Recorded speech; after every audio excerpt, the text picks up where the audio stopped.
Suite à la disparition du petit Émile, survenue dans le hameau du Haut-Vernay en juillet dernier, de nombreuses pistes ont été étudiées par les enquêteurs.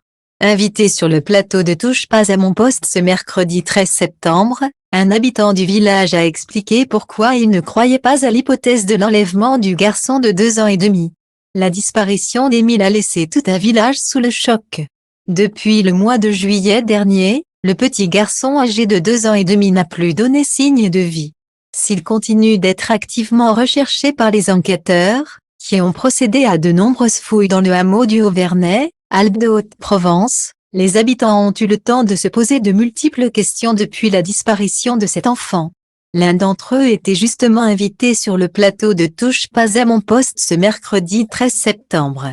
Gilles, qui vit au Vernay, a expliqué pourquoi il ne croyait pas à l'hypothèse de l'enlèvement. C'est comme s'il s'était volatilisé aujourd'hui, il n'y a pas d'explication, c'est un mystère.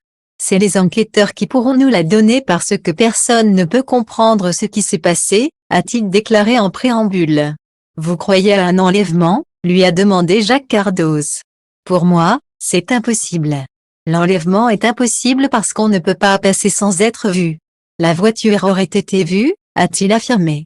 Présent en plateau, Gilles Verdet a rappelé quelques informations concernant l'enquête ouverte pour recherche des causes de la disparition du petit Émile. Ils ont bouclé le village parce que, de plus en plus, ils pensent que la piste est interne au village. Je ne dis pas interne à la famille, mais c'est interne au village, Gilles, a-t-il fait savoir, avant d'interroger Gilles, qui connaît bien les autres habitants du village. C'est parmi les 10-15 habitations qu'on va trouver la solution, a-t-il demandé à celui qui est venu témoigner sur le plateau de Touche pas à mon poste. Le petit ne s'est pas envolé donc la solution, elle est au village, a estimé cet habitant du Vernay. Alors que l'enquête semble piétiner depuis plusieurs semaines, de nouvelles fouilles, qui ont commencé lundi 11 septembre et se sont achevées le lendemain, avaient donné l'espoir de voir les choses avancer. En effet, comme l'a rapporté BFM TV, qui se basait sur des informations obtenues par BFM d'ici, une maison se trouvant dans le hameau du Haut-Vernay, à quelques centaines de mètres de la maison familiale du petit Émile, a intéressé les enquêteurs, finalement sans rien donner de concluant. Ces derniers ont utilisé un marteau-piqueur afin de détruire une importante dalle en béton qui avait été installée durant l'été par les employés d'une entreprise de BTP, en espérant trouver une piste, en vain.